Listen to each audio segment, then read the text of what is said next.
varado en una tormenta de nieve, mi madre se negó a ayudar. Ese Uber de $340 lo cambió todo.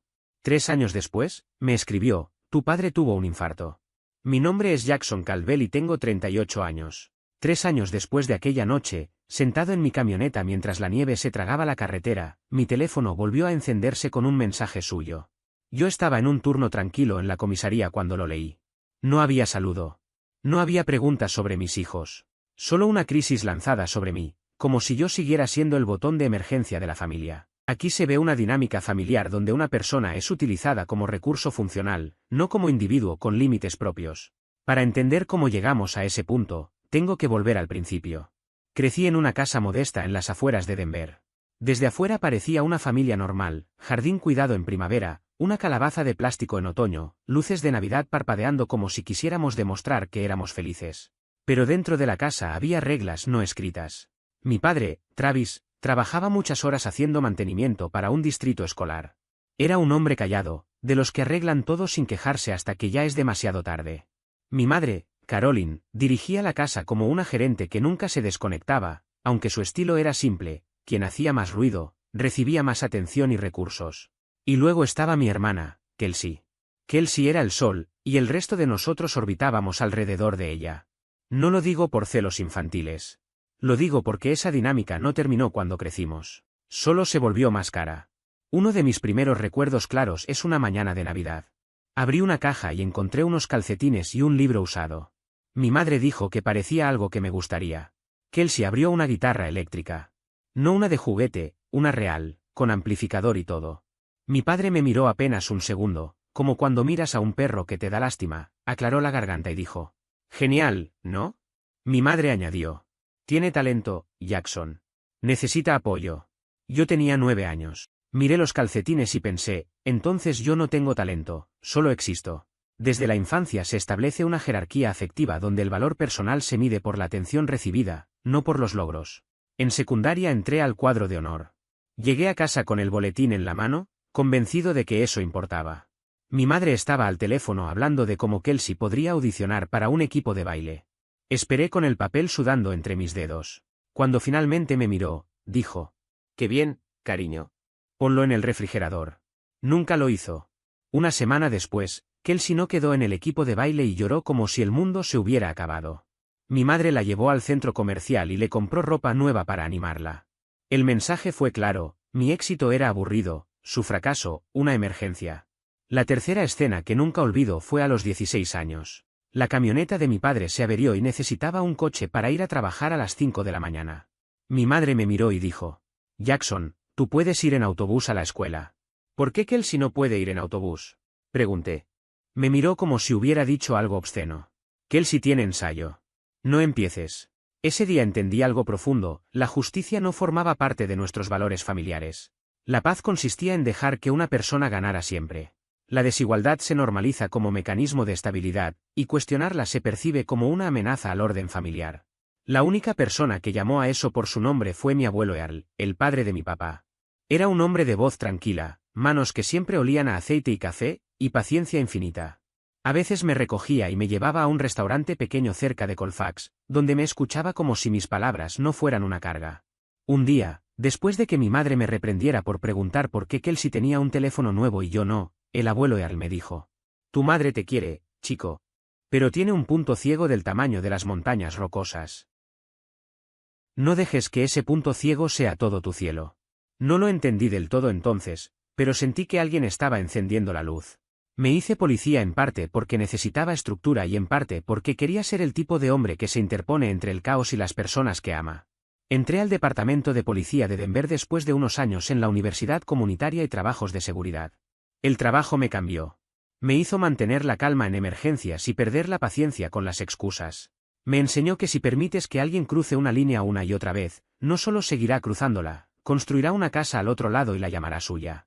Me casé con Savannah cuando tenía 29 años. Ella es estable, directa y no cae en manipulaciones emocionales. Eso, para mi familia, fue frío desde el momento en que se dieron cuenta de que no aceptaría la versión de la realidad de mi madre sin cuestionarla. Tenemos 2 hijos, Tyler tiene 9 años y Hallie tiene 7. Están en esa etapa en la que sus mochilas parecen demasiado grandes para sus cuerpos y te cuentan todo sin saber que pueden romperte el corazón. Cuando eran bebés, mi madre adoraba ser abuela en público. Publicaba fotos, contaba lo cansada que estaba de ayudarnos tanto. Pero la ayuda real era simbólica, aparecía con una cazuela y se iba antes de lavar los platos. Mientras tanto, Kelsey seguía siendo Kelsey. Saltaba de trabajo en trabajo, salía con hombres que no apoyaban sus sueños, volvía a casa de mis padres cada vez que algo salía mal. Mi madre construyó su vida alrededor de salvar a Kelsey. Y yo me convertí en el confiable. Aquí se consolida un rol de proveedor emocional y financiero, donde el hijo asume responsabilidades parentales dentro del sistema familiar. Todo empezó pequeño, como siempre.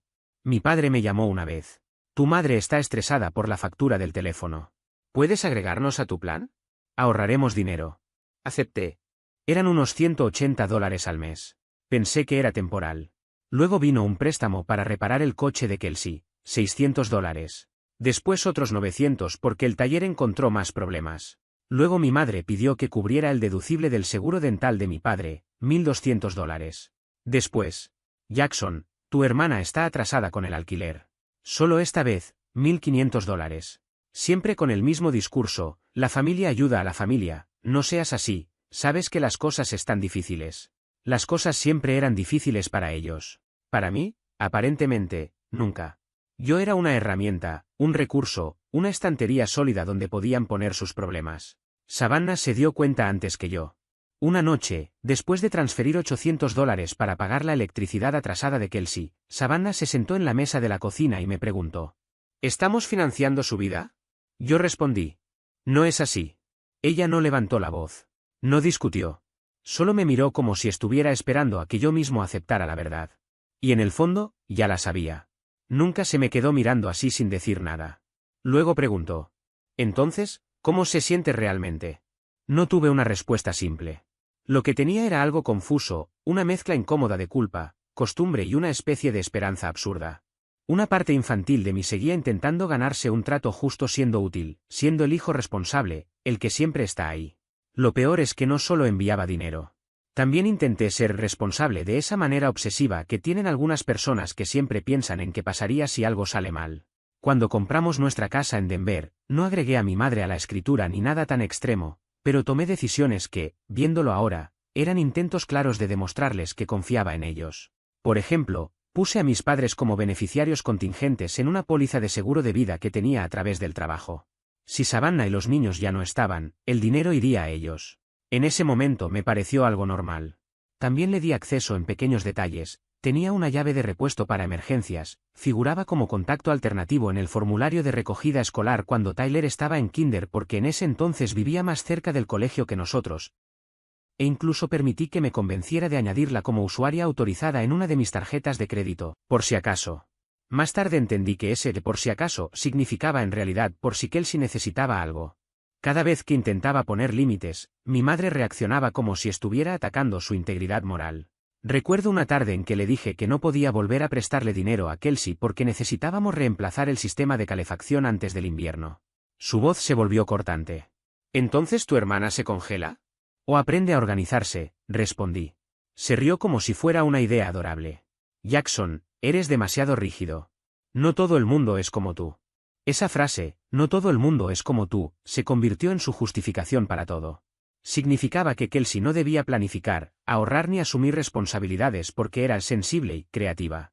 Mientras tanto, mi capacidad de ser responsable se transformó en una razón por la que yo merecía menos atención y menos apoyo. Luego llegó la tormenta de nieve. Si has vivido en Colorado, sabes lo rápido que puede cambiar el clima. Un momento hay pavimento seco y cielo azul, y al siguiente estás atrapado en una pared blanca donde cada auto parece una idea abandonada. Ese día había estado en las montañas por una capacitación obligatoria, nada glamoroso, solo horas de teoría y simulaciones que te dejan el cerebro agotado. En el camino de regreso a Denver, la nieve empezó a caer más fuerte de lo previsto. Al principio era manejable. Luego se volvió preocupante. Después, directamente absurda. El tráfico se ralentizó. Las luces de freno formaban una cinta roja interminable y el viento lanzaba la nieve de lado como si tuviera algo personal contra todos nosotros. Todavía estaba a más de una hora de casa cuando vi en el tablero cómo la temperatura bajaba y el asfalto se volvía brillante y traicionero. Apreté el volante con fuerza y sentí ese miedo que aparece cuando te das cuenta de que quizás ya no tienes control. Entonces pasó. Un camión se cruzó en la autopista. Los autos se detuvieron. Más autos se detuvieron detrás. Avancé unos pocos metros y luego todo quedó inmóvil. Al principio la gente estaba tranquila, motores encendidos, luces intermitentes, alguien incluso salió del auto a hacer señas como si pudiera ordenar al clima que se calmara. Pasó 1 hora. Luego 2. La nieve seguía cayendo. El cielo se volvió gris, pesado. La señal del celular empezó a fallar. Llamé a Savannah y le dije que estaba atrapado, pero que volvería a casa. Su voz estaba tensa. El colegio de Tyler cierra en 1 hora. El de Hallie también. Lo sé, respondí, mirando la fila interminable de autos. Lo sé. Empezamos a llamar a amigos. Uno estaba fuera de la ciudad. Otro no podía salir porque su calle no había sido despejada. Otro dijo que lo intentaría, pero sonaba tan nervioso que no parecía una opción real. Así que llamé a mi madre. Me pareció lógico. Vivía a unos 20 minutos del colegio en un día normal. ¿No era este el tipo de emergencia del que siempre hablaba la familia? Contestó al tercer tono. No hice charla previa. Mamá, estoy atrapado en la autopista. Esto está muy mal. Necesito que recojas a Tyler y Hallie del colegio. Hubo una pausa.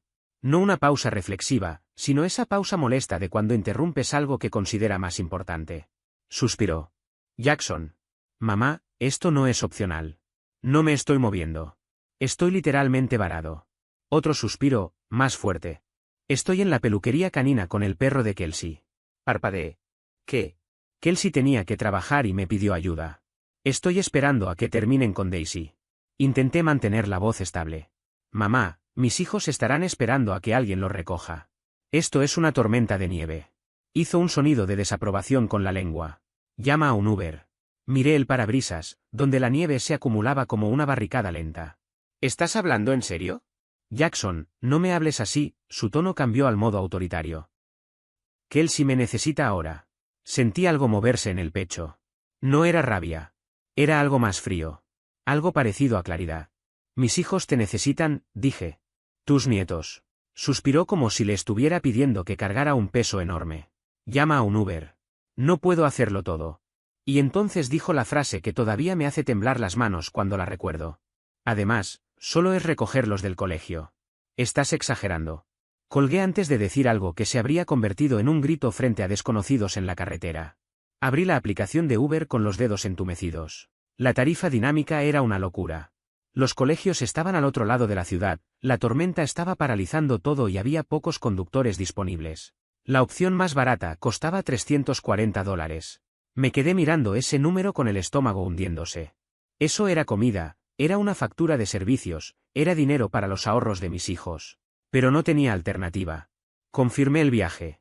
9 horas. Pasé horas allí, avanzando apenas unos metros cada tanto, observando cómo la gente encendía la calefacción de sus autos hasta que empezaban a preocuparse por quedarse sin combustible. La nieve caía tan espesa que las luces traseras de los vehículos parecían flotantes puntos rojos en una nube blanca.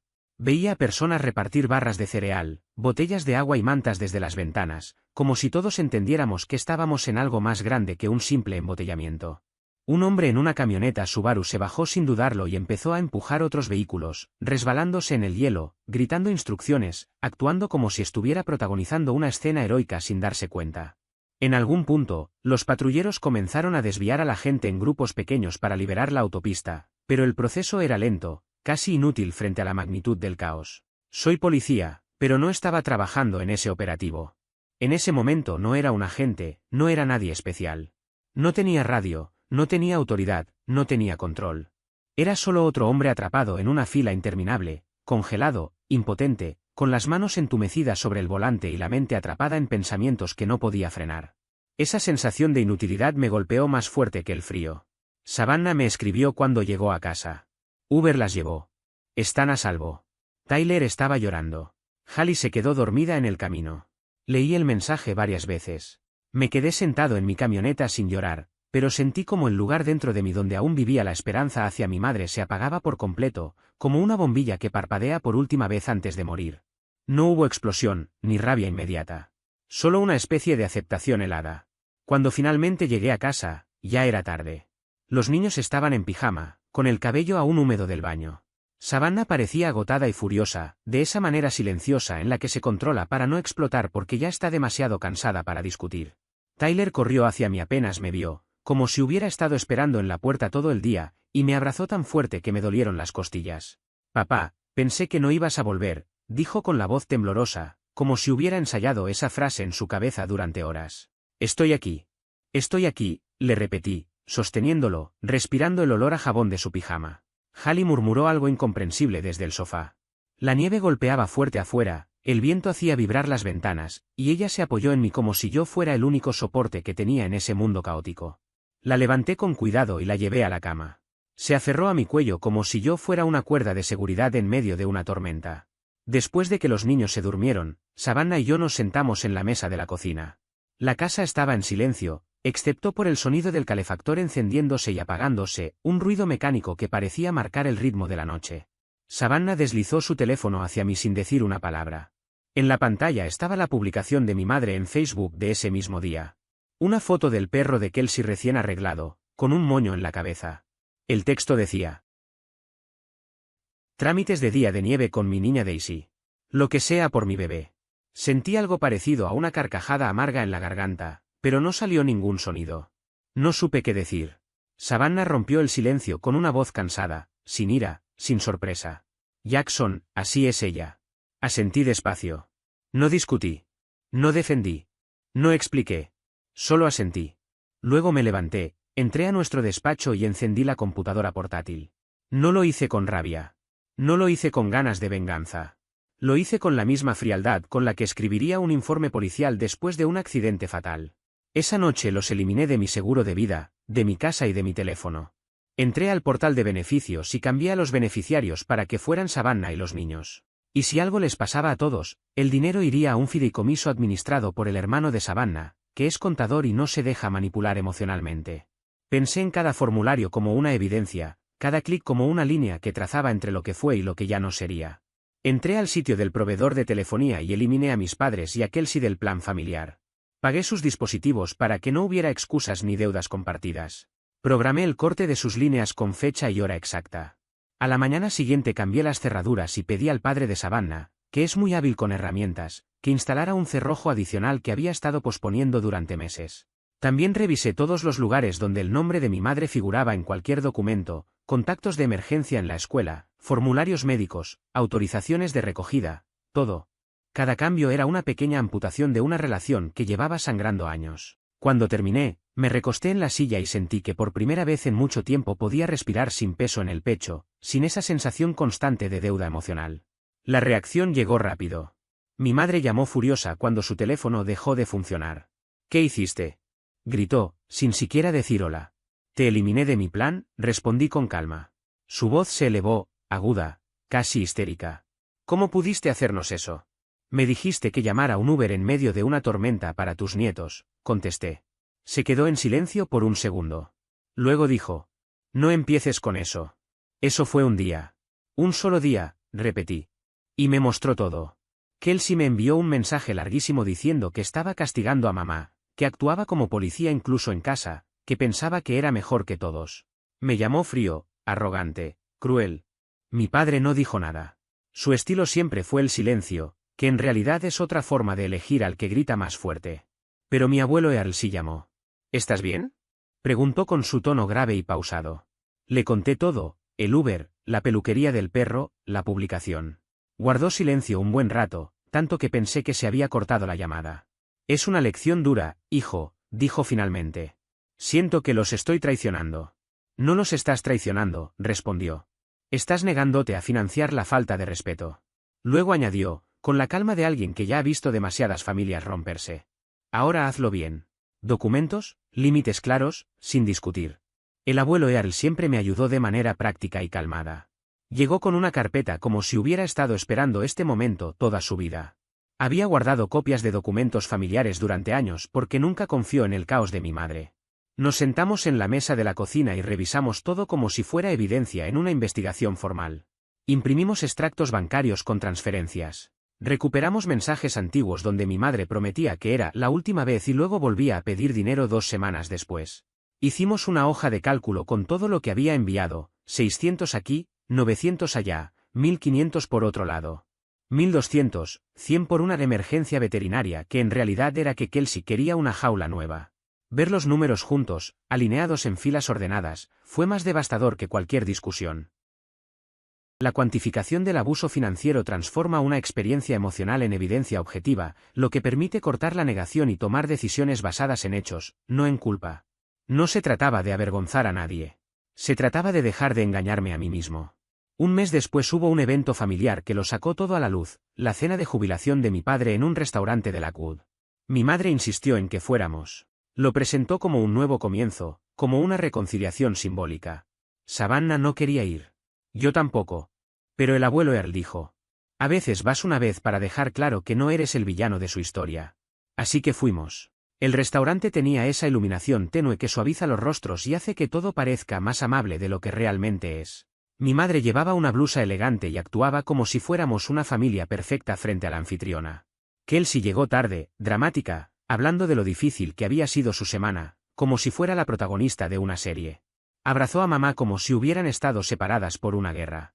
Cuando nos sentamos, mi madre hizo lo que siempre hace, narrar la realidad como si fuera una película donde ella controla el guión. Levantó su copa y dijo: quiero decir lo orgullosa que estoy de esta familia. Travis ha trabajado muy duro. Kelsey está haciendo lo mejor que puede. Y Jackson, bueno, Jackson es Jackson.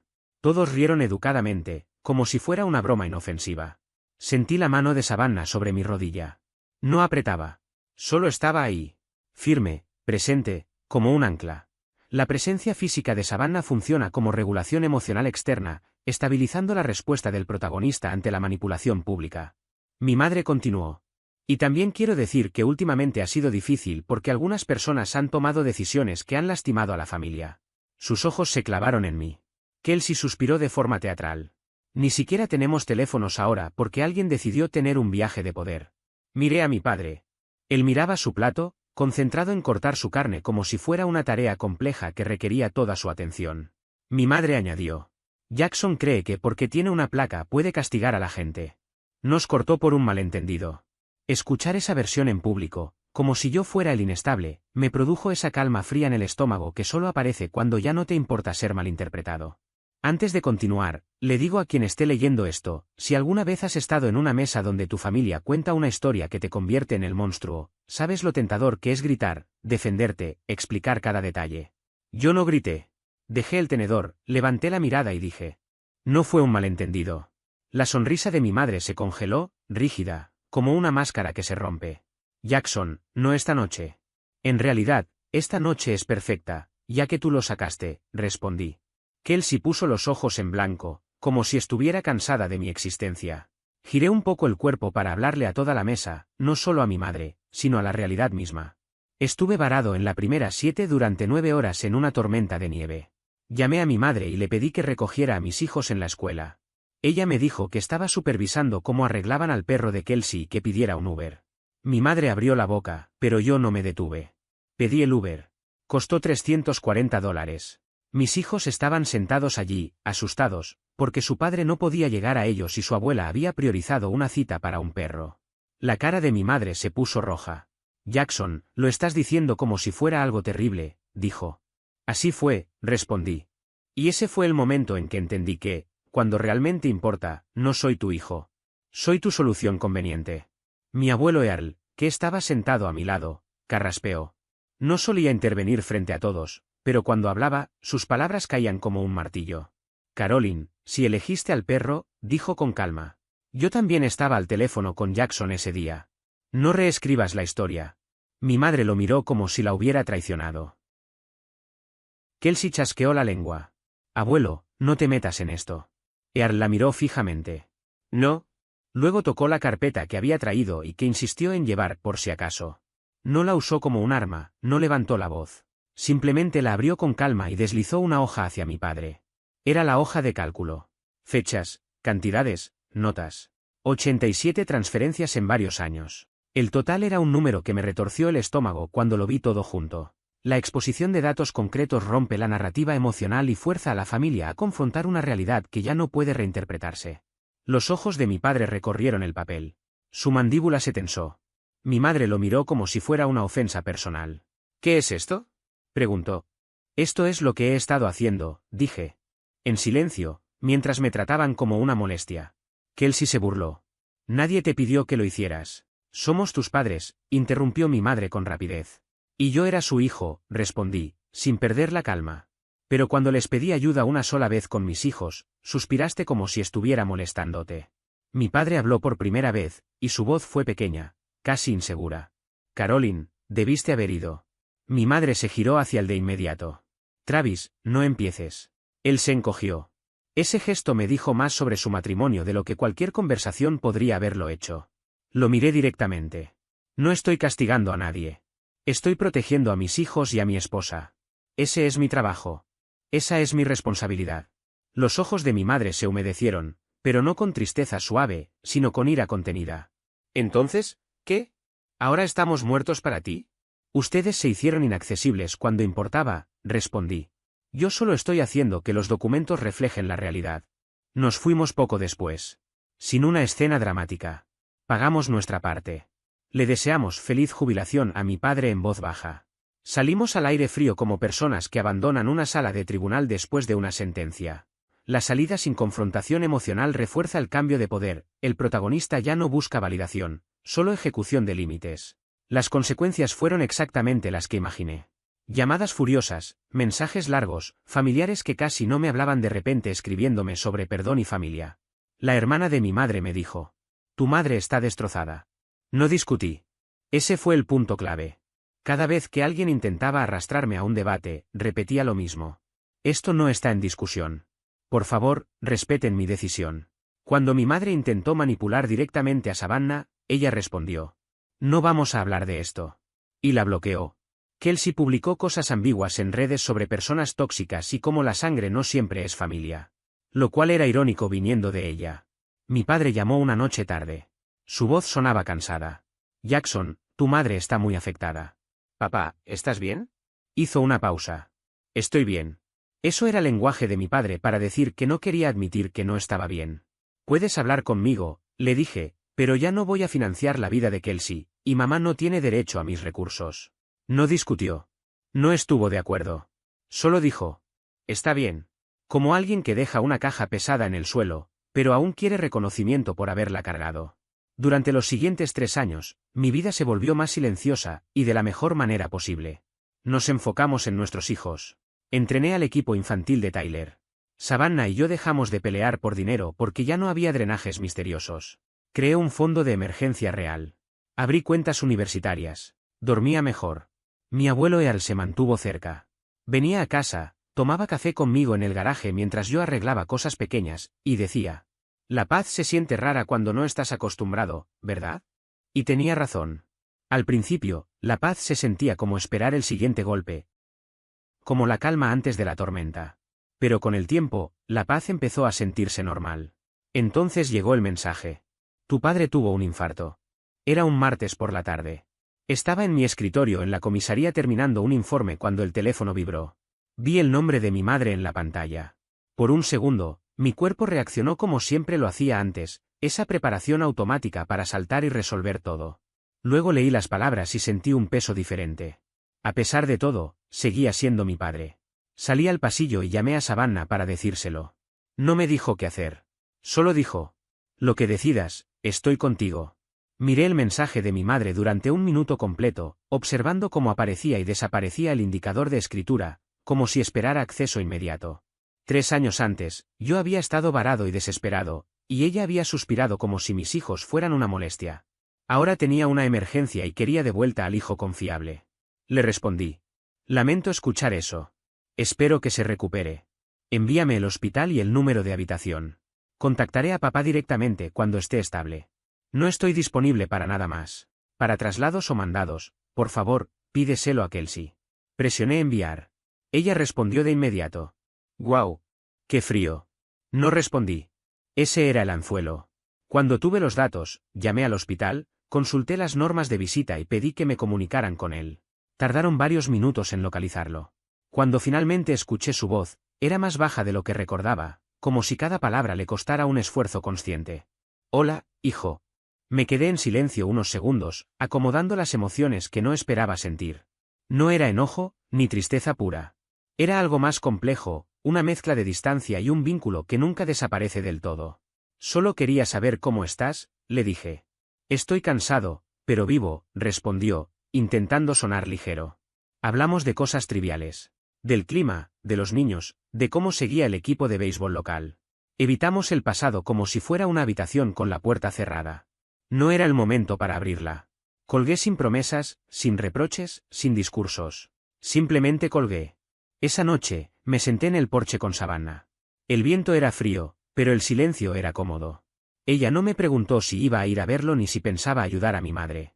Solo se sentó a mi lado, apoyando la cabeza en mi hombro. ¿Estás bien?, preguntó. Estoy diferente, respondí. Y era verdad. No sentía culpa por no correr a salvarlos. Tampoco sentía odio. Sentía claridad. Durante años había confundido lealtad con sacrificio, familia con obligación, amor con deuda. Pero esa llamada me mostró algo distinto. Podía preocuparme por mi padre sin volver al ciclo que me había roto. Podía ser hijo sin ser proveedor, sin ser mediador, sin ser el adulto responsable de adultos que nunca asumieron su rol. No volví al hospital esa semana. Tampoco volví a discutir con mi madre. Mantuve las fronteras exactamente donde estaban. Con el tiempo, mi padre se recuperó. Me envió un mensaje corto meses después: gracias por llamar aquel día. No hubo disculpas formales ni conversaciones profundas, pero tampoco las necesitaba para seguir adelante. La vida siguió. Mis hijos crecieron sin ese peso invisible que yo cargué durante años. Savannah y yo construimos algo estable, sin sombras financieras ni tensiones heredadas. El ruido familiar quedó atrás, como una estación vieja que ya no formaba parte de mi ruta. A veces pienso en aquel día del Uber, en los $340 y en la cita del perro. No como un recuerdo doloroso, sino como el punto exacto donde todo cambió. Fue el momento en que dejé de esperar que alguien más me eligiera. Elegí a mi familia. Elegí a mis hijos.